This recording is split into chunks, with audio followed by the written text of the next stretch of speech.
Hi, everyone. Thanks for joining us. I'll let participants trickle in for a couple minutes and then I'll get started.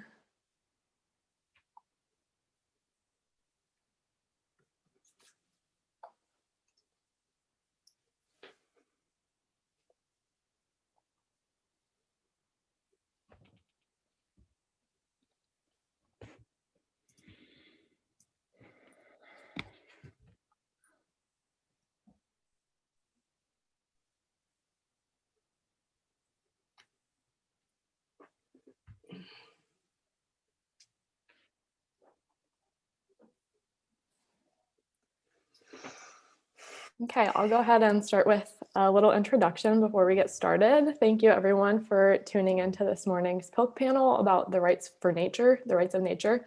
My name is Claire Money. I'm a 1L representative of the Public Interest Environmental Law Conference, and I will be moderating this panel. I just wanted to make a couple of quick announcements before we get started. If you're a legal professional and would like to receive CLE credit for this panel, in a minute here, we'll be sharing a document in the Q&A with information on how to register for those CLE credits and how to report your attendance. Additionally, our Alumni Association, Friends of Land, Air, Water, operates an annual summer stipend program, which awards stipends to law students working in public interest environmental law positions. If you would like to make a donation to the stipend program, instructions on how to do so will also be shared in that document. Additionally, throughout the presentation, please feel free to ask any questions in the Q&A. Our panelists have left some time at the end of their presentation for a Q&A session, so please feel free to just drop those in the Q&A throughout the presentation. Now, I will give a quick introduction to the panelists you'll be hearing from today before we get started.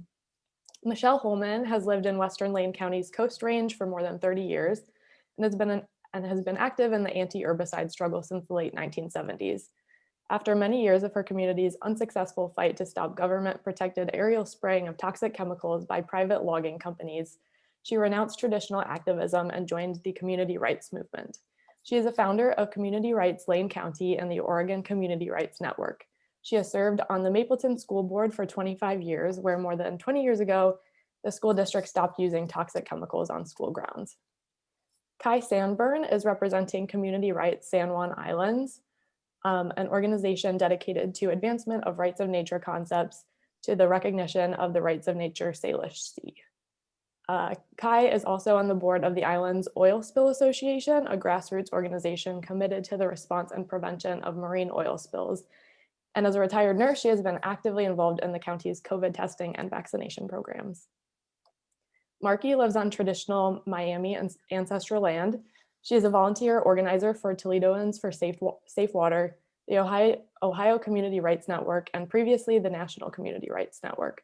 For CELDF, she works on grant writing, communications, and leads special projects. She is an ambassador for the Lake Erie Bill of Rights and the Rights of Nature, speaking at the United Nations, appearing on The Daily Show, and numerous local, national, and international media outlets. And finally, Will Falk is a writer, lawyer, and environmental activist. Will graduated from the University of Wisconsin-Madison Law School and practiced as a public defender, but left the public defender office to pursue frontline environmental activism. Will also published his first book in August of 2019 titled How Dams Fall, Stories the Colorado River Told Me. I will hand it over to Michelle to get started. Thank you. Thanks so much, Claire. Appreciate it. I realize I have to update my bio because I've actually been living out here 40 years now. We're going to start with a video. I think, go for it there, Marky. Thinking that I'd moved out to a paradise, finding out that in paradise, some really crazy stuff goes on, like aerial spraying of herbicides from helicopters. I mean, I'm one of those early Vietnam era activists. That's where I got my training wheels in activism. And it didn't matter who we went to, they all said the same thing. Practice, you're a little bit of an alarmist. It's all that tact for, I don't know, 35 years. One weekend, Richie went to a community rights workshop and said, hey, Michelle, you got to check this out. And there's something new afoot. This could be a direction for our need to be part of the.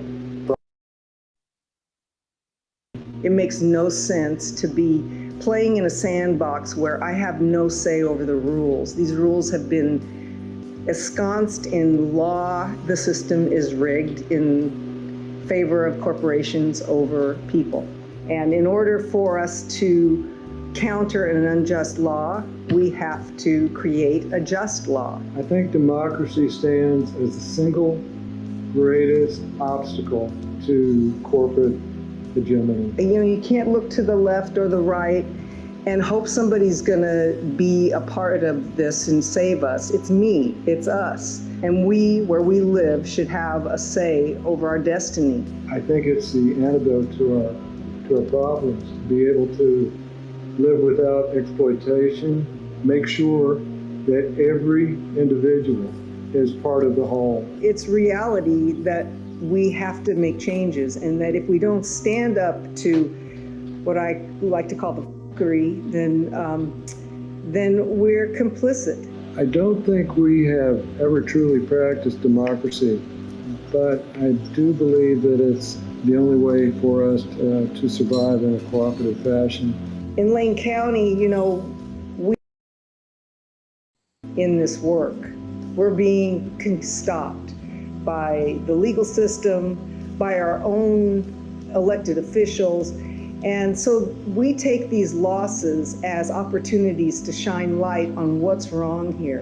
I mean, I'm more resolute now than I was at the beginning when I thought, hey, we're going to write a law and then we're going to pass it and then they're going to stop spraying.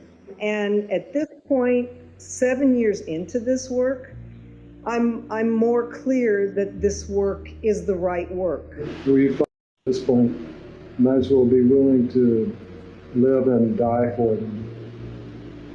As long as it includes all people and includes a healthy planet. We think democracy is a good idea. It's never been actually tried here, and we should try it. So in order to create a democracy, the people have to be decision makers. It's tough to make that crossover where you can begin believing that it's within our will to make dramatic changes. Sometimes people have to hear it over and over and over until, they finally say, whoa, Richie and Michelle might be onto something. Maybe we should check out what they're doing. First, we have to go through this cultural change, which is a huge transformation. And our lawmaking that we're attempting these days is hopefully an introduction and hopefully inroads into the concept of a new type of economy and a new type of social structure based on something that we've never truly experienced. For me, building this movement is just, it's a natural response to injustice. The kind of consideration and regard for our fellow human beings on our planet will guide our economic system, will create its own economic system. Until the wrongs are righted, I'm in. It's a fight, and I feel like a warrior doing the right kind of battle. All we have to do is exercise what already exists as our right in thwarting whatever kind of threats to our peace, safety, and happiness that could arise. Just by the fact that we don't give up, we inspire others to action.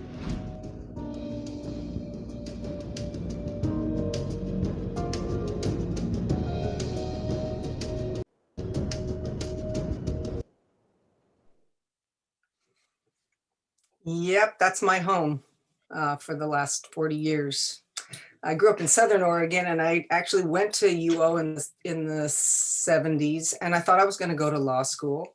But I met my life partner, and I left city living, and I moved to the Central Coast Range in Deadwood. And that's where I learned about aerial herbicide spraying. Crazy practice. A local anti-herbicide warrior, Carol Van Strum, to whom, by the way, PILC awarded the David Brower Lifetime Achievement Award to in 2018, well-deserved. She and the Five Rivers activists inspired us here in Deadwood. And those efforts eventually stopped clear cutting and herbicide spraying in the federal forest. But clear cutting and aerial spraying is still legal on Oregon's private forested lands, which is approximately half of Oregon's forest lands. meaning that there's plenty of spraying still going on. And while Agent Orange was outlawed, I believe in 1971, it's been replaced by a vast array of other hazardous chemicals. And to this day, lots of people still don't even realize that spraying occurs with regularity in our private forests. Eugene residents, you get your water from up the Mackenzie. That's home to large tracts of industrial timberlands, well sprayed every year. And this year, due to last year's fires, the Mackenzie is the scene of unparalleled salvage logging with much more spraying to come. So this is not just a rural issue, it's your issue as well. So back to the 70s, we in Deadwood organized, even before we experienced multitude of health impacts from stillbirths to miscarriages to brain cancers to nervous system disorders. Before those occurred, we organized because we didn't trust officials when they told us the chemicals were safe, and we were right. Check out the film, The People versus Agent Orange. You can go to communityrightslanecounty.org website. This amazing film details the story of two very courageous women, Carol Van Strum, who I mentioned, from Oregon, and Tran Ton Nha from Vietnam, who have been fighting at great personal cost to stop the use of toxic chemicals and to hold the chemical industry accountable for the 40-year cover-up of Agent Orange. This really is a must-see film for all, especially if you live in Oregon. And it started virtual screening on Thursday the 5th, but it runs through the 18th. So go to our website and see how you can watch it.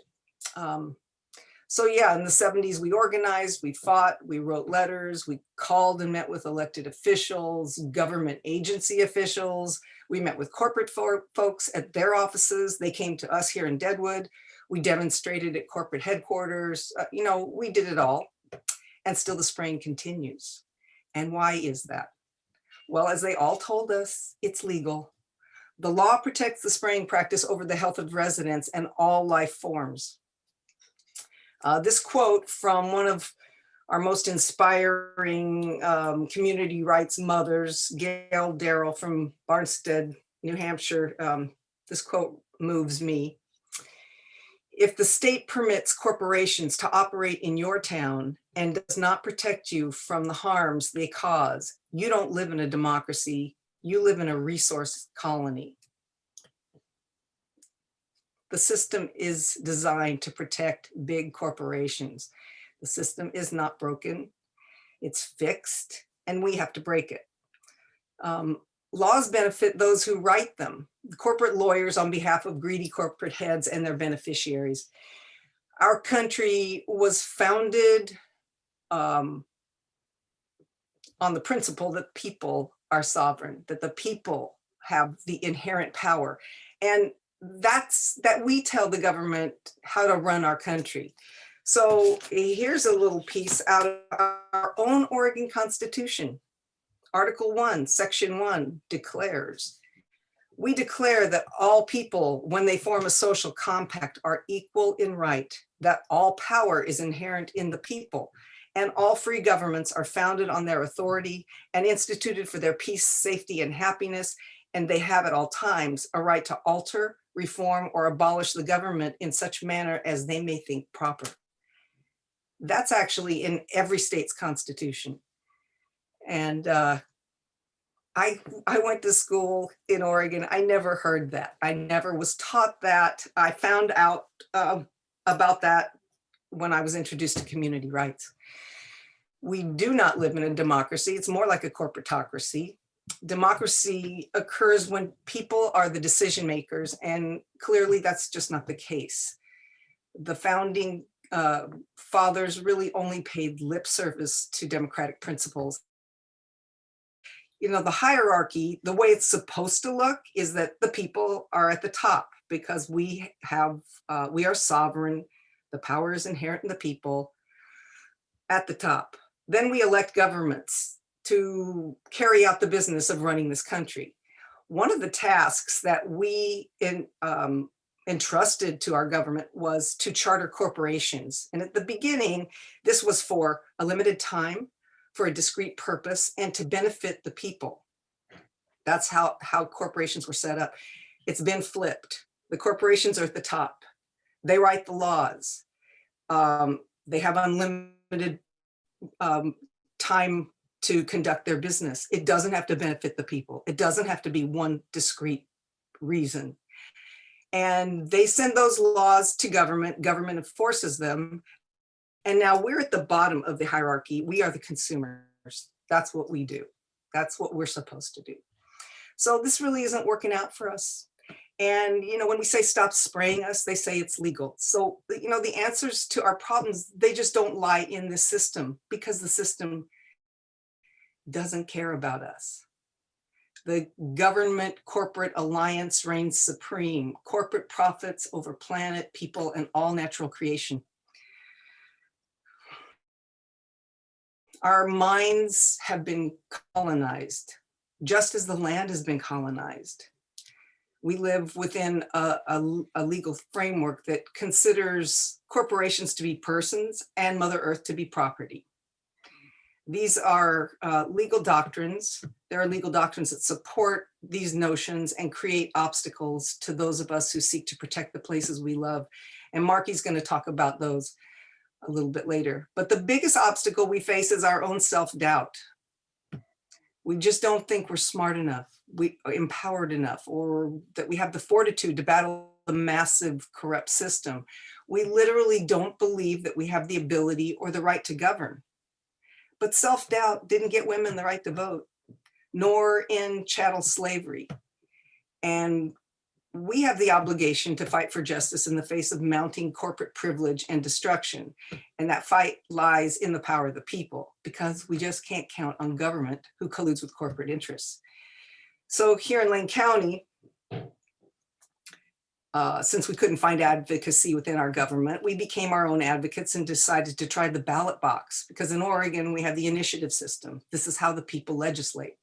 We would write a law with the help of CELDEF, this Community Environmental Legal Defense Fund, brilliant people there, based on our right to protect our communities. That's what the law would do. It would protect our communities, and we would let the people decide about aerial spraying.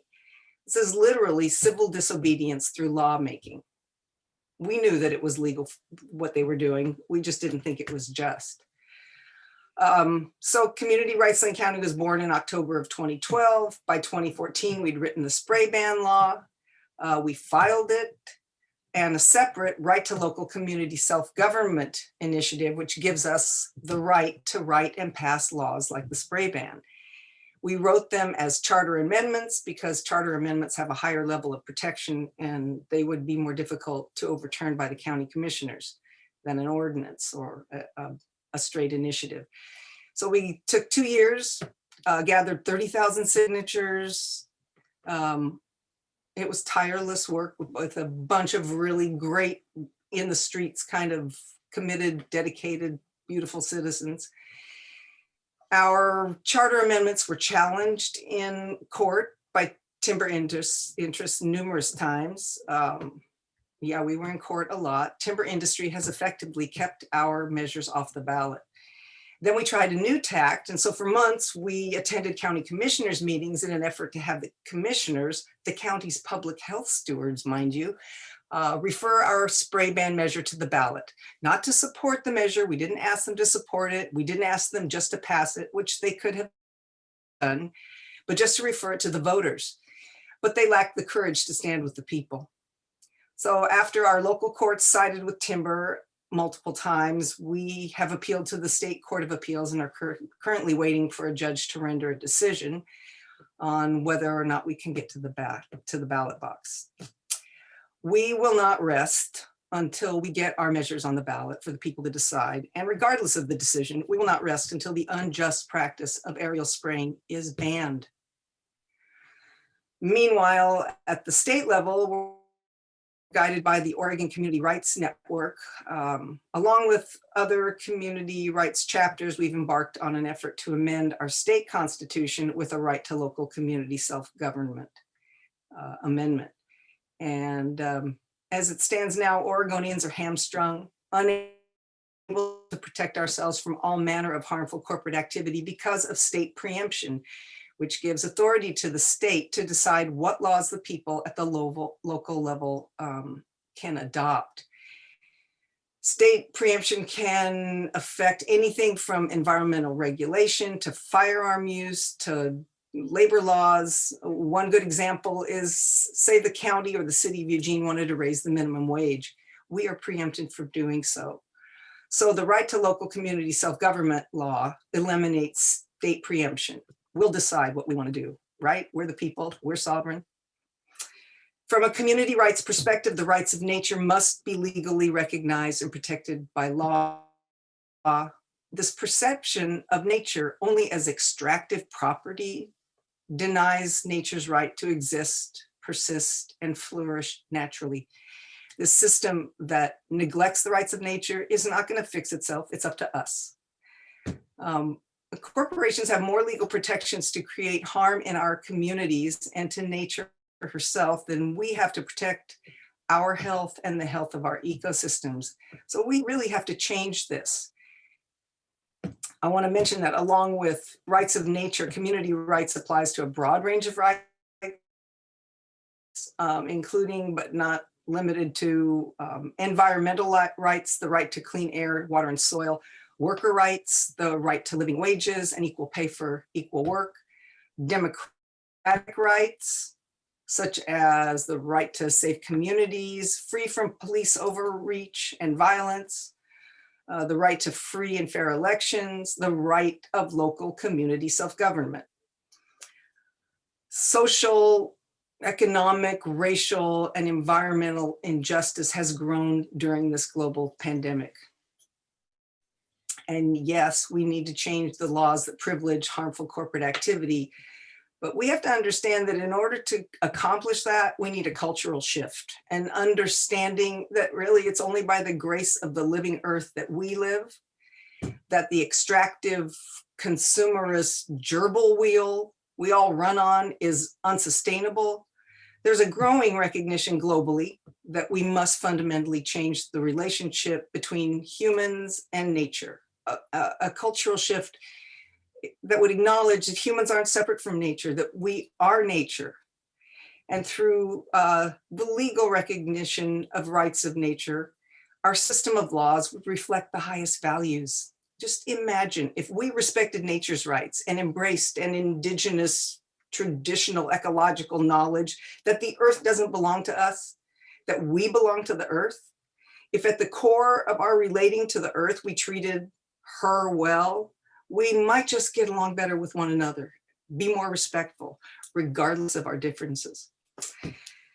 So, you know, it's really more important and relevant than ever that we empower local dialogue and authorize local lawmaking, because we can't count on our government. If we don't assert community rights, communities will continue to become sacrifice zones to corporate greed.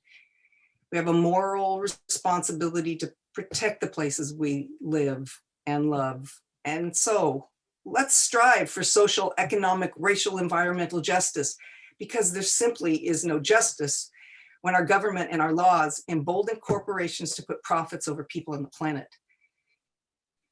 This legal avenue is one strategy, but as long as laws protect greed-driven corporate activities, we have to challenge and replace them. Coupled with other strategies like what you'll hear from Will Falk, the battle for sanity continues. There is the rub between the urgency we hear from the natural world and the long-term work we have when laws reflect what matters to justice seekers. But the earth is demanding that we all find our place defending our planet. And, you know, we invite you to join us. We need to get more people understanding that we all have a role to play. Whatever tactics are employed, we do this work because we love our Mother Earth home, all creation, and one another. And together we must create a future we, our children, and theirs deserve. That's our moral obligation and our honor. And with that, I'm going to turn it over to Kai.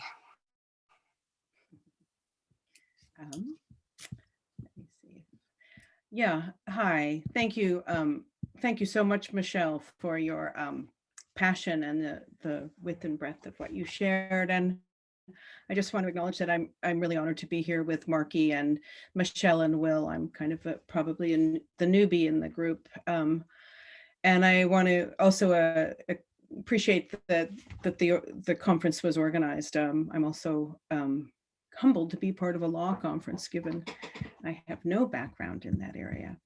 But my name is Kai Sanborn, and I'm speaking to you from Lopez Island in the San Juans up in Washington. And I first want to start off by acknowledging that I reside on ancestral lands and waters of the Cove Salish people who have called this place home since time immemorial. And I'm committed to honoring the inherent Aboriginal and treaty rights that have been passed down from generation to generation.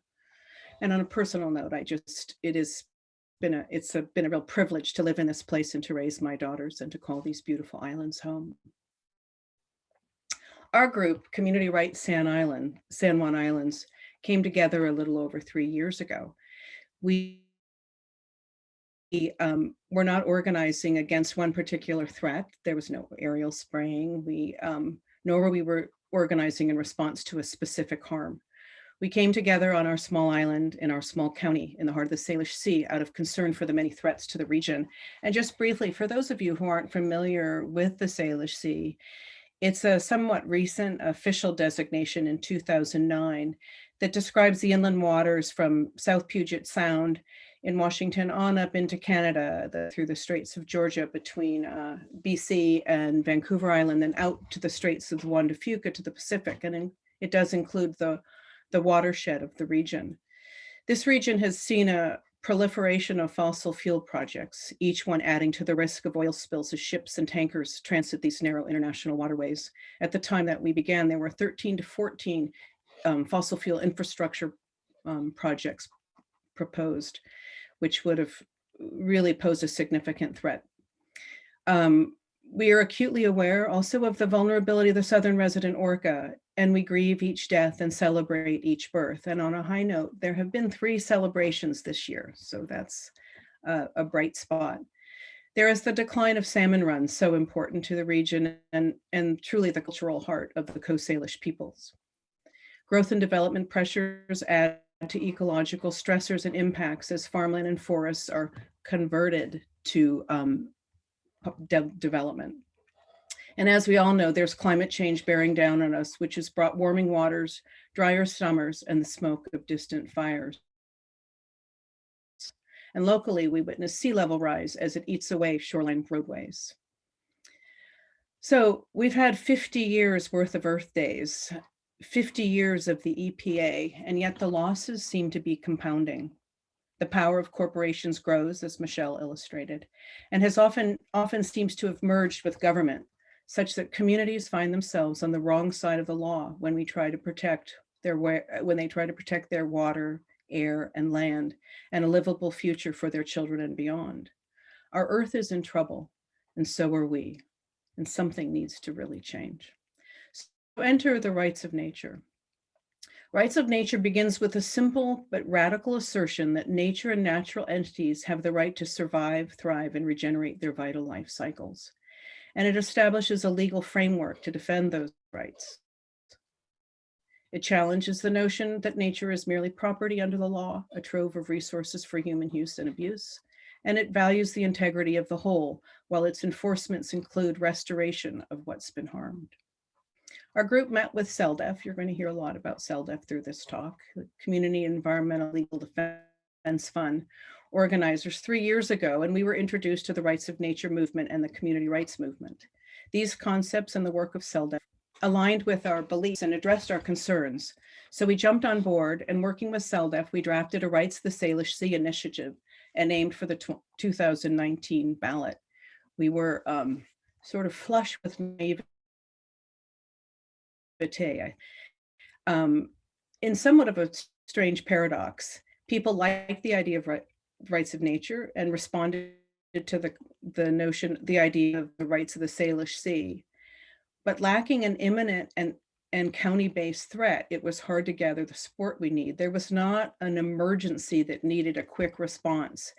so it was harder. People asked more in-depth questions and had more, they had more concerns that may not have risen to the fore in the presence of, say, a frack well proposed in the middle of our island.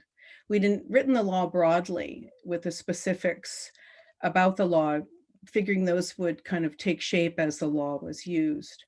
What we saw as a proactive good just left too many open questions.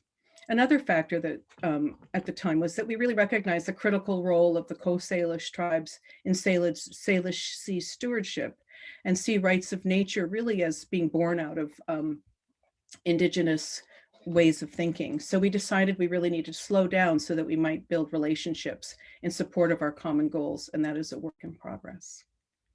So we've turned to the slow work of making a cultural shift through education and outreach, and here's what we've been doing toward that end. We've held conversation cafes to explore ideas, and pre-COVID, we stood at endless Saturday markets and talked to people. We've hosted Salish Sea dances, or Salish Sea dances, because activism's fun, and it's even more fun than when you get to dance. I actually think revolutions need a soundtrack. Currently, we're involved in a research project led by Dr. Robin Reed of Colorado State University, aimed at understanding people's relationship to place, what they're concerned about, and their response to rights of nature and rights of the Salish Sea concepts.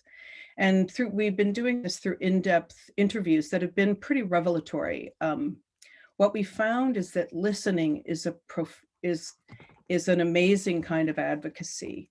When you actually ask people questions, you get a very different response when we often are trying to tell people what to think. So we have found that people share concerns about this place. They are deeply alarmed by what they see as a loss of salmon, regardless of political place where they are on the political spectrum. And through the conversational process, these are in-depth interviews, people come around to recognize something that they might not have understood at the beginning of the interview. Those interviews will be collated by some of Robin's students, and those students are also working on a survey of rights of nature initiatives globally. So that's been a great alliance for us. In the fall, we held a virtual conversation with state legislatures, scientists, and community leaders regarding protections of the Salish Sea. And currently we're working with the San Juan County's comprehensive plan, specifically by promoting language for the county's vision statement that reflects rights of nature thinking. Nature as a living system rather than as merely an aesthetic or economic value, and replacing outdated notions of rugged individualism with mutual dependence and interconnection as humans and with our ecosystem partners, something that COVID's made particularly clear.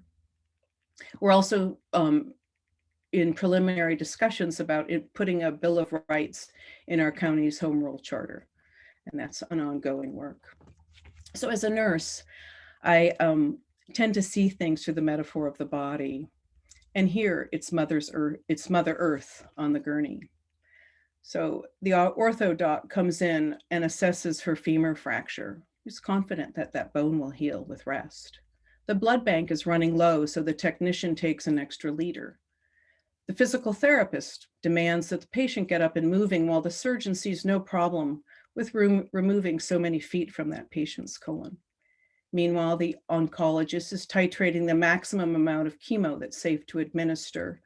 And the nephrologist has assumed permission to remove a kidney and is ecstatic to be able to deliver that kidney to someone else. Meanwhile, the lab guy comes in with blood test results from yesterday that indicate the patient is just doing fine. You get the picture. The patient in this metaphor, our Mother Earth, is getting sicker. And I just want to reassure you that a nurse would never let that happen. But it's essentially what's happening to our planet as threats and assaults on ecosystems are viewed in singular rather than how they affect the whole. The patient, anyway, I was just going to add that maybe the Earth needs a really good nurse along with some good lawyers. Anyway. The patient on the table, planet Earth, is also us. We are not separate, and our health and our well-being are intertwined. So In a paper published in 2015 about the synergy of multiple threats to the Salish Sea, Joe Gatos of the Sea Dock Society, located here in the San Juans, made a case for collaboration in evaluating impacts at the ecosystem level, regardless of the border. He writes, failure to address multiple impacts will affect the Coast Salish and the 7 million other people that also depend on this ecosystem. Despite this, there is no legal mandate or mechanism requiring a comprehensive review of the potential threats and cumulative impacts of these multiple energy-related development activities throughout the Salish Sea. Our group, Community Rights San Juan Islands, believes that the rights of nature offer such a pathway to address the health of the whole against the impacts of 1,000 cuts, and that recognition of the rights of the Salish Sea could unite the various environmental efforts around the region. We see our work as a potential catalyst for that movement to grow across the Salish Sea and beyond. So, are rights of nature laws working? Not always, and perhaps not often, but sometimes. In 2008, Ecuador enshrined rights of nature in its constitution. 3 years later, the rights of the Vilcabamba River were upheld against the damages of a road project, and restoration of the river was required. Just last month, residents of the third largest city in Ecuador voted overwhelmingly to permanently ban mining in 5 watershed areas. To be clear, this is a big win, but already pushback is happening from those multinational mining interests. We're going to hear more about the Lake Erie Bill of Rights from Marky Miller, and around the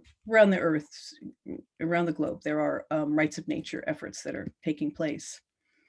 But it's a long haul process. The opposition is well moneyed and they are accustomed to power. And courts and communities are having to learn as they go.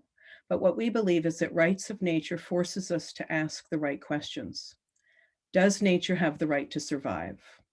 Does nature have the right to thrive and regenerate her vital life cycles? Does the Salish Sea have the right to survive, to thrive and evolve? How we answer these questions says a lot about us and our future. If the answer is no, I would ask why not? And further, what does that say about our ability to survive and who we are as a species? If the answer is yes, then our responsibilities become clear. We need to create rights of nature laws, we need to get them on the books, and then we need to go out and defend them. Thank you. Marky, you're up. Thanks, Kai. Just get my screen share going.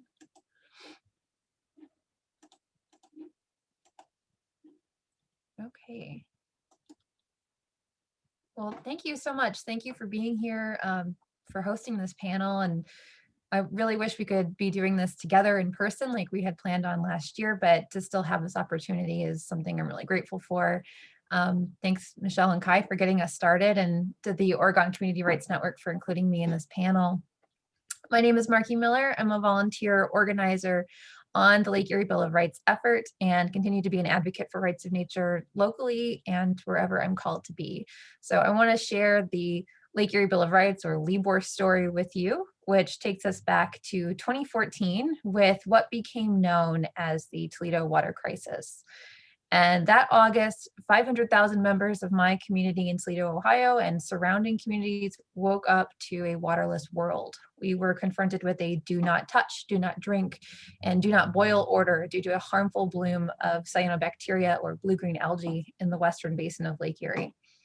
And although our crisis lasted only 3 days, it quickly became apparent that this issue had really been brewing for decades, but we weren't talking about it until it really reached our faucets and hit us in the kitchen sink, and it became a problem we could no longer ignore. These are photos that I have taken, and each summer and early fall, this is what Lake Erie looks like for us. This is what our drinking water looks like, this thick neon green mat of algae that settles on the surface. It's extremely unpleasant to be around. It's usually showing up when the weather is sunny and hot, and your time at the beach is not so pleasant when this is what you have to look out to. And there are warning, danger, do not go into the water signs all over.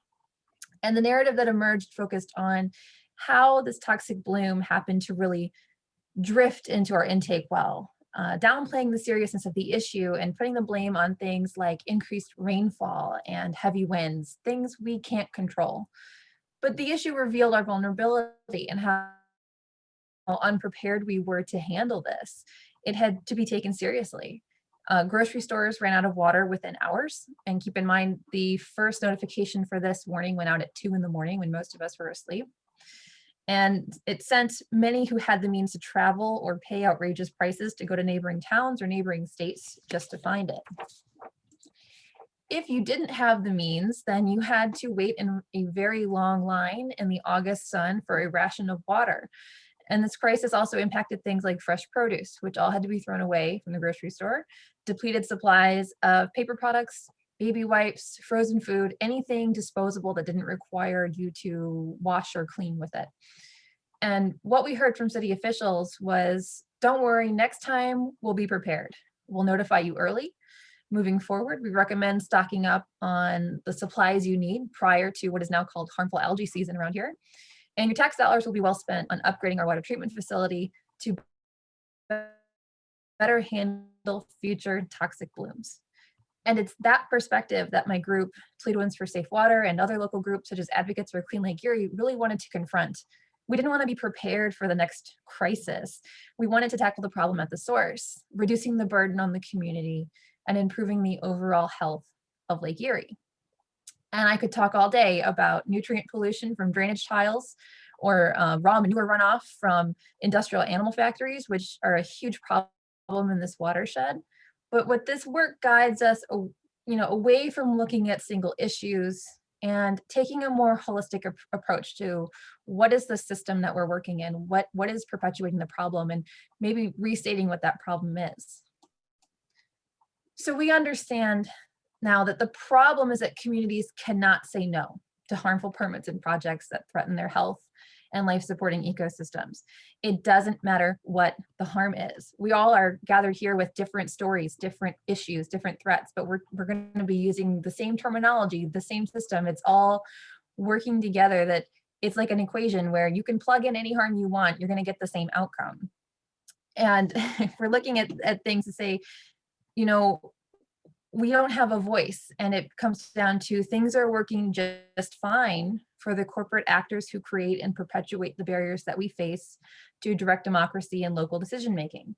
And when we focus on those single issues alone, we fail to create the deep structural changes we need in order to create more just, fair, and sustainable communities that we envision.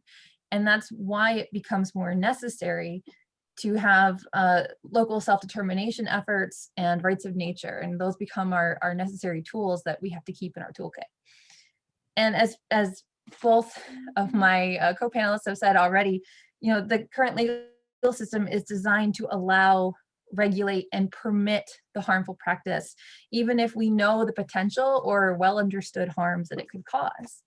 And that happens because of as you mentioned already, corporations have more rights than communities, and certainly more rights than nature. And ultimately, things like animal factories, fracking, pipelines, incinerators, aerial pesticide spraying, lithium mining, whatever threats that are forced on us by corporate influence, we feel that we are now powerless to say, no, we don't want that. Well, information is only as good as the action that it inspires. So with this understanding, we organize in our communities, and we practice direct democracy by writing laws that reflect our values while confronting and challenging the legal and regulatory concepts that have stripped us of our rights. And it's why we've all been saying the system is fixed and we need to break it. Looking at this graphic, this represents what we call the box of allowable activism. It's a CELDEF graphic, and it's why rights of nature and community rights building become necessary. We started LIBOR because we knew no one was coming to save us. And we understood that our efforts were going to be limited by these four walls here. And so the concepts that tend to box us in, state and federal preemption. So there are laws that allow large corporations to force harmful activities into communities. And despite community opposition. So a prime example would be when your state bans your local municipality from banning single-use plastics. Prime example out of Ohio, we have laws that say you're not allowed to ban the sale of puppies from puppy mills. You can't set a minimum wage that's higher than the state's minimum wage, even if people petition for it, vote for it, approve it. Corporate rights, so the structure of law that elevates corporate decision-making over community decision-making. Corporations have court-conferred constitutional rights, and they wield these rights against communities to eliminate local efforts that may interfere with industry plans to expand their operations, regardless of the impact it's going to have on communities or nature. The regulatory fallacy, which is pretty big for the Libor story. As we've all said, our regulatory systems do not actually protect us. Rather, they find a way to regulate the amount of harm that is inflicted in our communities. The common argument you hear from corporate polluters is, but hey, you know, I'm following all the rules. But when they're also writing those rules, that becomes the problem. And finally, nature as property. Our legal system grants landowners and permit holders the right to damage the environment, even though the impact is carried by the entire community. And it's that aspect of this box that we say, well, we're going to promote the legal framework of rights of nature as a means to challenge that idea. And that's what we did with Libor. So Libor was a charter amendment that recognized the legal rights of Lake Erie to exist, flourish, and naturally evolve. And proposing this amendment allowed us to directly challenge that idea of nature as property, an idea that's been embedded in our environmental regulations and policies for far too long. Libor also gives legal standing to Lake Erie, with Toledoans able to act as her trustee or guardian. And you know, currently we have to wait for the harm to happen before we can intervene. And even then, we're often limited to working through the agency that issued the permit that allowed the harm in the first place.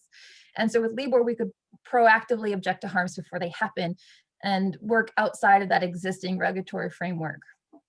So a small group of us got together. We recruited the help of CELDF and worked with an organizer and a lawyer to collaborate on what we wanted to see. If we could write a law, what would that look like? And once we had the law written and in petition form, we took to the streets to require 10,500 signatures that we needed to place this issue on the ballot. But of course, we were met with quite a few challenges along the way. And just understand too, we were all volunteers. None of us had really a ton of organizing experience. I know I had never petitioned before. I didn't know what a charter was. You know, all of this was extremely new to me. But going through what we went through with the water crisis, it became just this burden of knowledge that I have to learn this, I have to figure this out, and just jump in and figure out what we need to do. So we went out, we collected our signatures, we were on our lunch breaks, we went after work. Any time that we could spare, we were out getting those physical signatures. Nothing could be online or anything like that. And despite having the signatures that we needed, we were kept off the ballot by the Board of Elections. And from the point, from that point on, just the amount of outsider opposition to our very local initiative was really overwhelming. So as I go through this timeline, just keep those sides of the box in mind as we go through that story. When we were first kept off the ballot, we took the Board of Elections to the Ohio Supreme Court to challenge that decision. And this is the list of corporate lobbyist groups that filed an amicus brief in support of keeping us off the ballot. And at that time, our effort had little to no publicity outside of Toledo. Even within Toledo, it seemed pretty new. So this was really profound that this little group of activists had so much power coming after them to say, no, you don't get the right to vote on this. You do not deserve to be on the ballot at all. When initially we lost that first case in court, but not based on arguments against the merits of rights of nature. Instead, the court stated that, so many of these cases of ballot access keep showing up and their decisions have not been consistent in the past. And they really recognize, well, we need to resolve this error to make a clear ruling because we keep getting the same question over and over and over again. And while that seems incredibly disappointing, because they said, we recognize an error, but we're not going to make a decision today. For me, it was this really great sign to show that this constant push for ballot access across the state is creating doubt towards maybe some old precedents that no longer seem to reflect public opinion.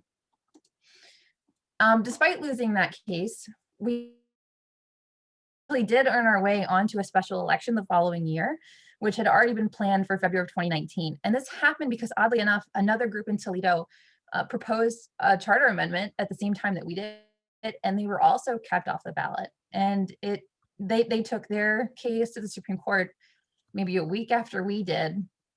So here the court has the same question in front of them from the same community. And they came back and resolved it to say, you know what, it's unconstitutional for a local board of elections to keep a citizens initiative off the ballot for a chartered city. And they went to the city council and got approval for a special election to undo the wrong that they received in being kept off the ballot initially. We protested for about 2 months inside and outside of city council chambers to be added to that ballot as well. That's both our protests are pictured here. And we did eventually get unanimous approval from city council after protesting at their meeting to say, we're not asking for you to support it. We're asking you to give us the opportunity to vote on it. That was what was more important to us. And even though we finally did get their approval, we still had more oppositions to deal with. There was one resident who was represented by a law firm out of Columbus, Ohio, known for representing oil and gas throughout the state. And he had argued that the people of Toledo had no right to vote on this issue, even himself. And the Board of Elections had to hold a hearing to determine whether or not his concerns were enough to keep us off the ballot again. They were unable, despite maybe agreeing with him, to find that they could keep us off the ballot further. And so he took them back to the Ohio Supreme Court, where they issued the same ruling to say, no, there's nothing you can do to keep them off. But what we enjoyed about that was this time the Board of Elections had to support us in the same court that they had just tried to get us taken down in. So 2 weeks before the election, we didn't wait for that verdict to come out. We just jumped right into our campaign mode with our signs and going door to door and phone banking, anything we could do at the grassroots level. The opposition ads started to run. And this included 4 full color mailers, 2 radio ads that ran on at least 9 stations locally, playing every half hour. And the group behind the ads called themselves the Toledo Jobs and Growth Coalition. They called us meddlers, outsiders, extremists. We had no idea who they were, and through a quick search realized that they'd only been in existence for about a week and a half. And it wouldn't be until after the election that we would have access to their campaign finance reports. We, on the other hand, raised about $6,000 for our entire campaign. This is money donated by community members and supporters. I think our largest donation might have been $100. Everyone just chipped in when we could, pass the hat, things like that. And we discovered that the opposition campaign spent $300,000 on a 2-week campaign, fully funded by BP out of Houston, Texas, revealing the actual outsiders and manipulators. But then came election day, and we won.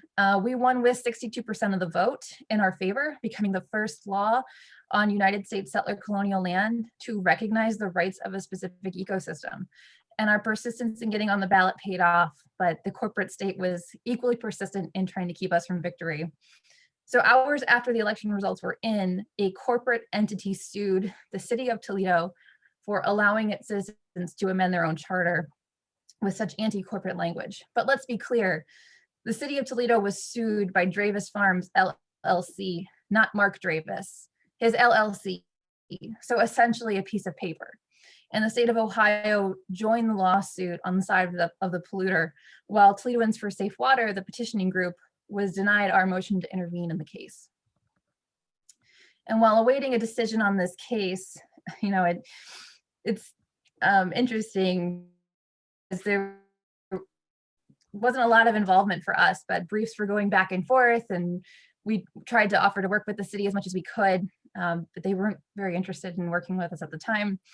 But while we're waiting, the state also illegitimately passed an anti-rates of nature provision tucked into the state budget bill, which was added after the deadline and written by the Ohio Chamber of Commerce. And we have their emails where they cite, yeah, because of the Lake Erie Bill, we need to preempt this work from going forward.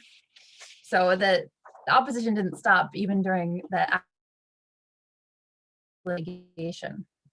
And after a year of legal arguments and documents filed back and forth, we finally had a ruling to overturn the Lake Erie Bill of Rights, and his verdict found that our local law had caused harm to the state of Ohio, but at least on paper, as he said.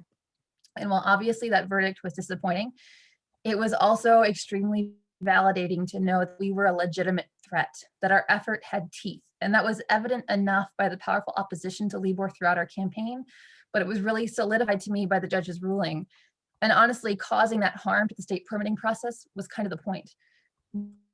What also was frustrating for us was that the harm to Lake Erie, to the 500,000 people who went without water, to our rights in the democratic process, none of that was seen or validated in the court in any way. And in the same verdict, Judge Zuhari also found that Libor was unenforceable, that it was merely a value statement written by the public, and it was vague and symbolic. So the ruling was full of contradictions, that it could cause harm, but also just be this vague value statement, and ultimately ended up supporting arguments simply in favor of promoting corporate rights over the rights of nature. And I know this seems like a loss, and trust me, the verdict hurt. But Libor still has power. Libor sets out to spark a global conversation and expose the system for what it is. It's fixed. It changed the local response to the issue and has allowed us to engage in more direct democracy. It started a cultural shift locally, and it was really seen all over the world. We've been contacted by people everywhere saying, yeah, we know your story. We know how it ended. We know what happened. We still want to do this too. And I think that's where the power of this work lies, that it's not about saying, oh, you lost, it's over. But yeah, you know what? You may have lost that argument, that case, but this is just a moment and it needs to continue. And that is really the point here, that this is a movement, not a moment. We're contributing to a growing body of work at the grassroots level. And it's not about securing a win. It's about pushing onward, knowing what you're up against, but still being an advocate for the change that you want to see. There were consequences to our effort, but none that seemed to compare to the consequence of sitting back and just allowing ourselves in Lake Erie to be poisoned. Laws don't change until the culture does, and the culture doesn't move until we do. We personified Lake Erie back in the 60s when we thought she was dying the first time, and it motivated some action, but those actions aren't strong enough anymore. And now we need to breathe life into her and our advocacy again, creating new laws that are a true reflection of what we value as a society. But time is running out, and we can't just wait for the court's permission to act. We have to be active participants in our community, shape our culture around the values that we have. It takes courage, and as many of us have mentioned, it takes creativity too, sometimes in the forms of new legal arguments. We can't afford to wait for the courts to realize what Indigenous knowledge has known basically forever. And we have to actively practice challenging existing structures so we become better suited to meet local needs. Change is scary and ecosystem collapse is intensifying, but we can't ignore the suffering of Lake Erie for much longer, because eventually it will become our own. And short after that, it will be irreversible. I'll hand it over to Will now. Thank you.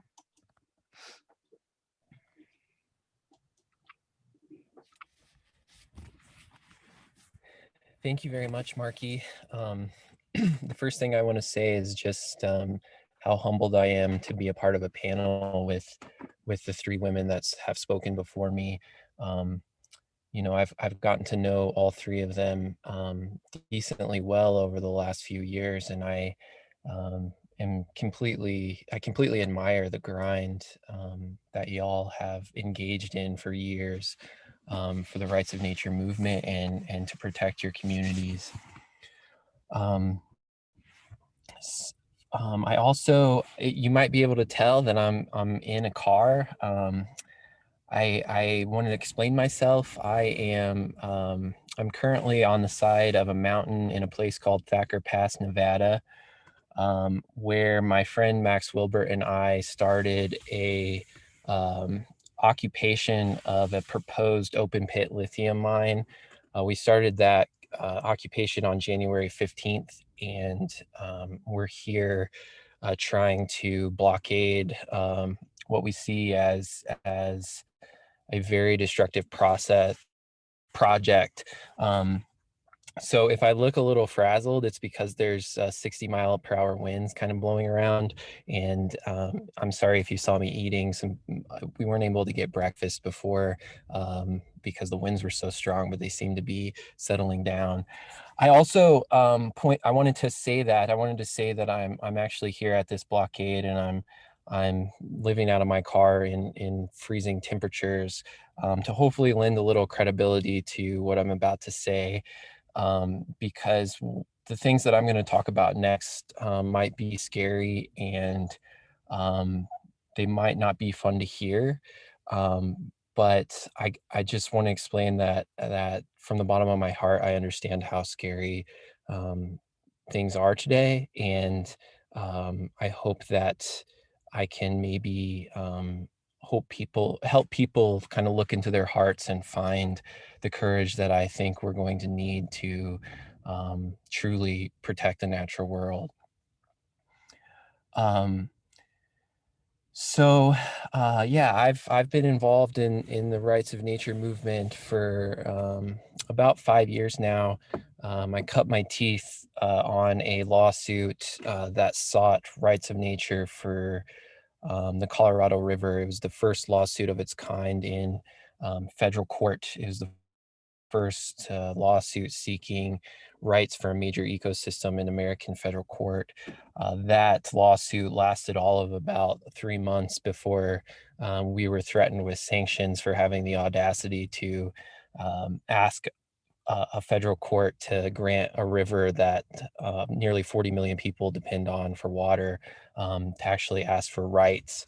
I was sort of in the background of the Lake Erie Bill of Rights. I was on the legal team that tried to protect the Lake Erie Bill of Rights from the corporate attack that Marky just explained so well. But through my involvement with rights of nature, I've become someone that that kind of points out some of the weaknesses with rights of nature and takes a little bit different view about how rights of nature might work to protect the natural world. Before I do that, I think it's really important that we really locate ourselves in the ecological moment that we exist in. So every day, scientists have told us that between 100 and 200 species are going extinct. This means that every day that we fail to stop the dominant culture from destroying the planet is another day that whole species are driven into the oblivion of extinction. We know other stats like every hour, thousands of square acres of old growth forests are clear cut. Um, these are natural communities that will take hundreds, if not thousands of years to recover. Um, I also understand even at a thing like the public really don't care about other species, and that explaining that 100 species a day are going extinct sort of falls on deaf ears. So to make this a little bit more real, uh, a recent will be killed by air, water, or land pollution today. 40% of humans on Earth today will die because of pollution. Um, recent World Health Organization study says that every year, 7 million human beings are killed by air pollution alone. So since 2011, that's 70 million people have been killed by air pollution. An even newer World Health Organization study says that environmental risks kill 12.2 million people every year. So one thing that I often say is that there truly is a war on life on Earth today. In the past, the most terrible human wars that have been fought, wars like World War II, were fought to destroy ethnicities or nationalities of people, and they were fought to destroy populations of one species. But the war on life today is being waged against all species. And if we look at something like World War II, and we realize that it's estimated that 6 million Jews were killed during the Holocaust, And we realize that 7 million people are killed by air pollution every year. Every year that passes today, we have an air pollution holocaust that's happening. And if we remember that stat about environmental risk killing 12.2 million people, we realize that every year there's double the amount of Jews that were killed in the Holocaust. That's how many humans are being killed every single year, while dominant culture rages on. I say that to really drive home the point that things are beyond urgent right now. Every day that passes is a horrible defeat when that many people and that many non-humans are killed. So a lot of people come to talks like this about rights of nature, and they hear about this kind of exciting idea, and they get really fired up. Like, this is going to be the answer. We're going to change the law. We're going to make nature a rights-bearing entity, and this is going to solve the problem. The the truth, however, is, and I say this from my experience as a lawyer, that legal change is a dreadfully slow process. As I think Marky's story really illustrates, she dedicated her life for 6 years, more time than many of us can even imagine, for 6 years to try and protect Lake Erie. And at the end of that, despite all the effort that she put in, and 61% of the people of Toledo voting to give Lake Erie rights, one federal judge came in and undermined that law and said that it's illegal to do that. If we take a bigger view, we have seen legal movements that are similar to rights of nature, that have given beings that previously had no rights under American law and granted them rights. The most obvious example was the movement to grant African Americans rights, to end slavery, and to pass the 13th, 14th, and 15th Amendments to the Constitution, which made African Americans citizens under American law. But if we use that as sort of a measuring stick, we have to realize that from the early 1600s, or even before that, when the first African was stolen from the continent of Africa and transported to the United States, to 1867, when the 13th, 14th, and 15th Amendments were passed, that's over 250 years of a movement to grant African Americans rights. And it also included numerous slave revolts where people rose up in arms and shocked the country with the violence of slavery. And it also took the bloodiest war in American history to grant African Americans those rights. And on top of that, African Americans are human beings. It's I believe easier for other humans to recognize that humans should have rights. And when we're talking about granting rights of nature, we have to understand that this is a process that through legal channels would take hundreds of years and would require many humans, especially many humans in power, who derive their power from exploiting the natural world, who derive their power precisely because nature does not have rights today. It could take hundreds of years for us to change the legal system, to recognize those rights.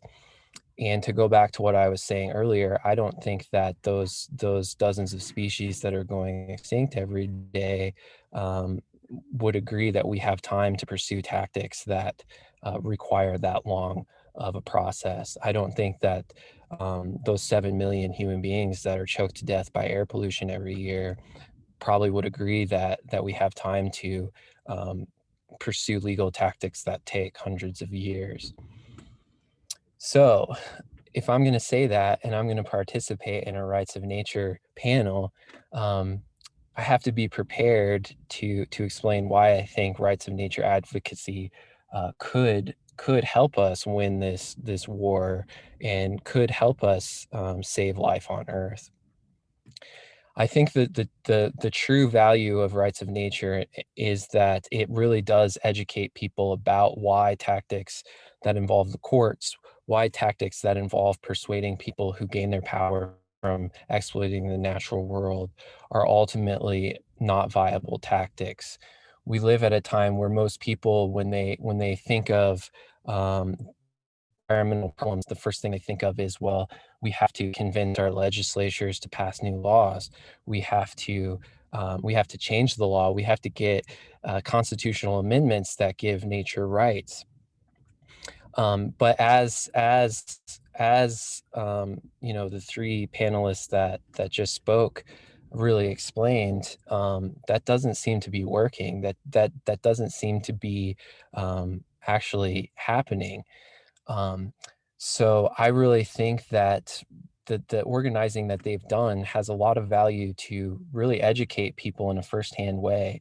All of their campaigns involve people in their community trying to go through these steps, trying to act on their belief that we could change American law. And then at the end of their campaign, they're seeing their hopes totally shattered. And when we have our hopes shattered and we're feeling that defeat in our hearts, and we are so angry about what has happened, and we've truly seen how the courts and government don't care about us. I think that there's an opportunity for us to catalyze the kind of courage that we really need to stand up and actually stop the destruction. And ultimately, I think that's what it's going to take.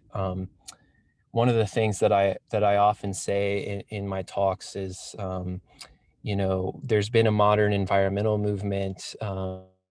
Many people dated at around the early 1960s when Rachel Carson wrote her book Silent Spring. And since then, everything's gotten worse on a global scale. The indicators of ecological collapse are only intensifying.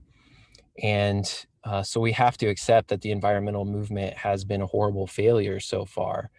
And then we have to ask ourselves, why has that movement been a failure?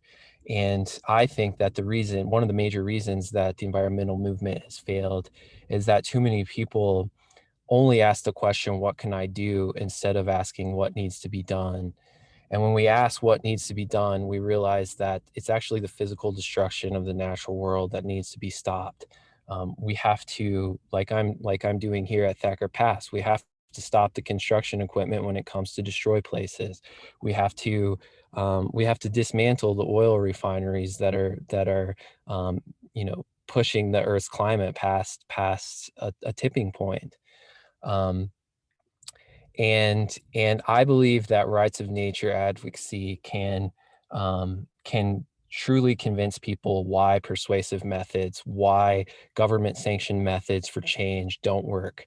They can give people an experience of going through that process and having their hearts broken, so that they can take their broken hearts and realize that if we're going to stop the destruction, we can't rely on judges, we can't rely on governments, we certainly can't rely on corporate leadership, and we're just going to have to stop the destruction ourselves. So that I realize how incredibly scary it is to think about that. I understand that it's scary to think about what would happen if we do put our bodies in front of the destruction. Um, I know that if we truly got effective at cutting corporations off from the source of their power, they will respond with violence. And we're going to need incredibly deep courage to face that violence. And so I guess I will conclude the panel by asking everyone who is listening right now to first, stop asking yourself, what can you do? That is not the right question right now. The question that we have to ask is what needs to be done. And we need to take an honest and sober look at what needs to be done and how quickly we need to do it. And then we need to ask ourselves, how can we engage in actions that will convince other people to join us? And these rights of nature campaigns could be a way to do that, could be a way to really break people's hearts open, really, pull back the blinds and help people see that our government isn't going to save us. So yeah, from the bottom of my heart, I beg you to look into your heart, and see if you can find that courage to act directly to stop physical destruction, and to see that maybe rights of nature work way to help your community see what's actually needed. So thank you very much for listening, and thank you very much to the other panelists um, for including me. And uh, I hope everyone has a good of your PILG. Great, thank you all so much. You've gotten a lot of positive feedback in the Q&A and a lot of questions coming in. So we can switch over to our Q&A session now. I know some panelists have been typing answers in the Q&A, so keep an eye out for those. But I'll just read you some questions out and you guys can pop in and answer. We have one for Kai first. You mentioned some rights of nature laws have been more successful than others. Could you share more about what has been effective and why, as well as vice versa? Yeah, and I mean, I think that's a general question to the group who, so I welcome anyone chiming in. Yeah, like as Will says, I think it's hard to know where the real successes have been. And Marky, do you have anything to say, or does anyone else has to kind of really have a handle on some of the laws that have been successful? I know Toledo was able to keep fracking out of its city limits through a rights of nature approach, but you may be more familiar with that, Marky. Yeah, I mean, Grant Township, Pennsylvania is a really great example where they went through the same sort of up and down legal battle that Toledo went through with the Lake Erie Bill of Rights. And it just varies. That organizing was also helped with the aid of SELDF, but it came from local electeds who wanted to step up and get involved too. So the stories are all really different. It's hard to say like what the winning combination is going to be. But I think also it depends on how real the harm is to the community. How immediate is it? People have a hard time saying, no, we want to prevent something from happening until it becomes that lived experience. We're really good at disconnecting ourselves from what potential harm looks like. In I think 2006 or 2008, it was in Ecuador, and there was a successful court case that followed, but that was also written into Ecuador's constitution. And we're talking a little differently of working at the grassroots level and moving upward. So I don't know if there's something that's, if only Lake Erie Bill of Rights had done this, things would have been different. This is a huge systems problem that reaches across every state here. So it's going to take a lot of these little initiatives pushing and breaking up that foundation and causing that chaos and questioning. And, I don't think there's one magic component that we're missing, but it really depends on the involvement of the community and how much they're willing to stand up and, what they're willing to do. Yeah. And I just want to, I don't know if anyone on any of the others of you know about the win in Ecuador just last month with stopping, I think there were 43 permitted mining projects, and that community, that town, the third largest in Ecuador, voted 80% in favor of banning those projects. Now, of course, they are moneyed interest, like Will says, and like everyone has talked about the power of corporations and how they, there's already pushing back. The permitted mining companies are saying, the ban went into effect after we got our permits. So they're pushing to use those permits. But that city has gone on the record of being against these. Those people have gone on the record as being against those mining projects.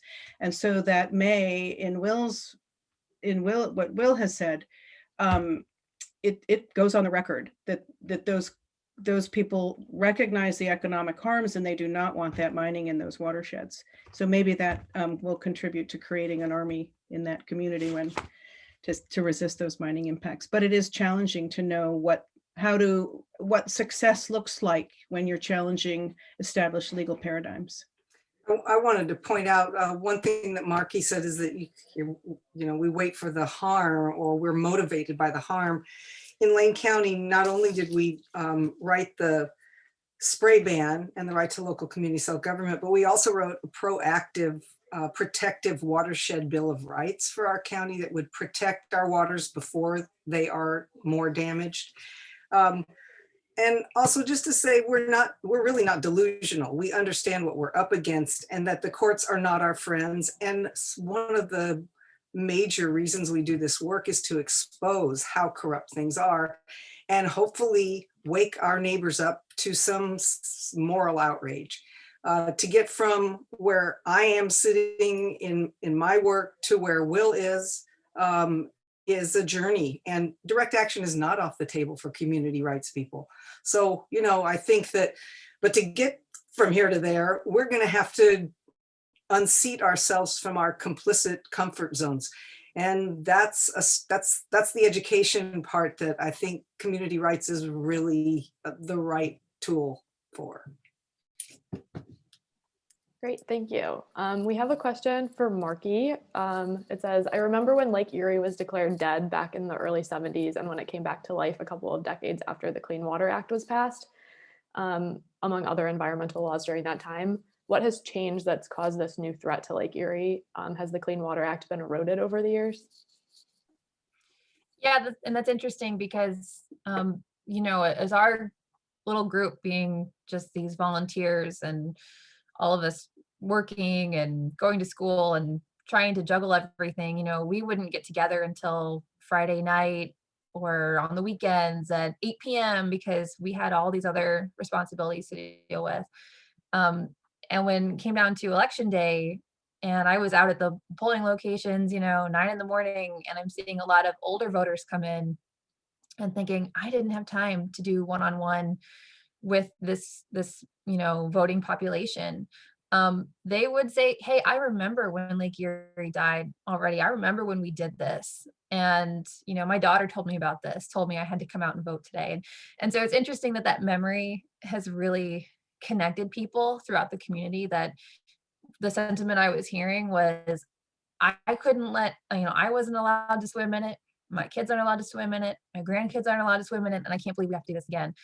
And to the credit of what happened back then, that the problems with Lake Erie really did help spark a lot of the traditional laws we have now. But also those were more involved around the phosphorus outputs and, point source pollution and things where we could, we'll take the phosphorus out of the detergents. We'll say you're not allowed to dump this right into the water. And what you get when you read through the Clean Water Act is it says, hey, you can't unlawfully discharge pollutants into open waters unless you have a permit. And it's that unless, it always makes me think of the Lorax, a little unless sign. To me, my mind goes to clean water. Like, oh yeah, unless you have a permit, then you can go ahead and do that. And that is what we run into now. And the makeup has changed in the 90s as this dissolved reactive phosphorus started going up. We noticed a correlation with the increase of the animal factories, the really intensive agricultural operations moving into that watershed in the same area. And we have that happening on land that should be a wetland. It used to be a swamp.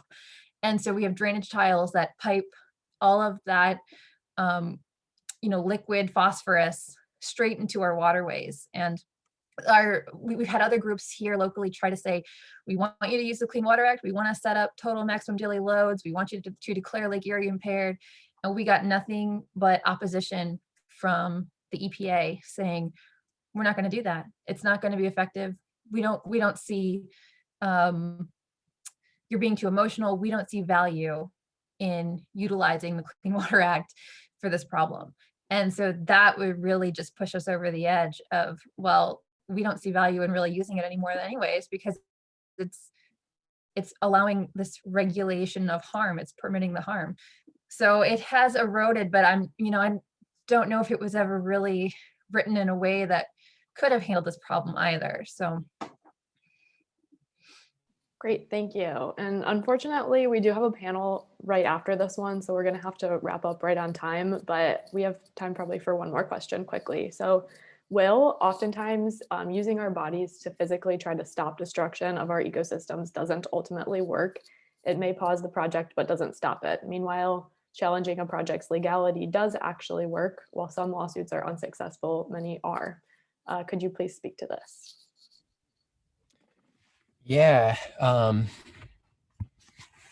So, I mean, my mind goes first to some examples. So, the movement for the emancipation of the Niger River Delta was led primarily, and is still led primarily, by indigenous Ogoni people in Nigeria.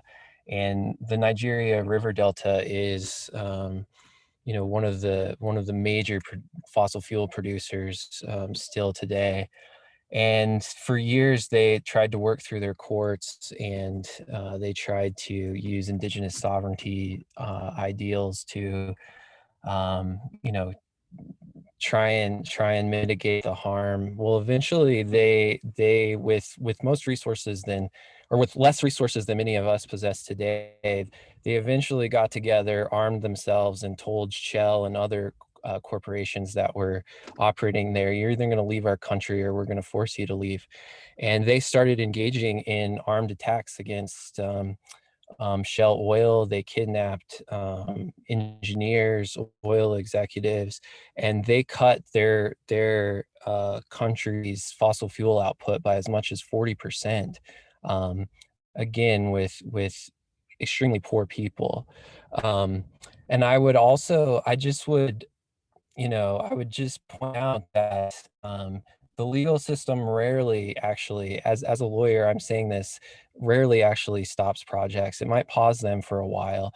I know a lot of people want to get really excited about, the Dakota Access Pipeline and how that, how that got stopped and everything. But what most people don't realize is that whole time they were building railroad ways to move the oil by rail, and they're actually moving more oil without the Dakota Access Pipeline than they would have with it. So it wasn't a success at all. It was actually a way to make them more efficient at moving fossil fuels. So and when we look at the trajectory of life on Earth, the Zoological Society of London has said that since 1970, we've lost over 60% of all vertebrate wildlife on Earth. So in 50 years, we've lost over half of wildlife that was here. Another 50 years that happens, there's no life left. So the answer is we have to directly stop the destruction. We can't keep relying on persuasive tactics. We can't ask people to stop the problem. We're going to have to do it for us, or we're going to have to do it for ourselves. And so yeah, the law hasn't actually stopped the problem, and in many ways, it just makes people feel like they have an avenue to express their frustration when the destruction just keeps intensifying. Great. Well, thank you all so much for such a great panel. I'm going to go ahead and end this webinar so that our next one can get started. But thank you again. I think everybody really appreciated your time. You got a lot of nice comments in the Q&A. So thank you all.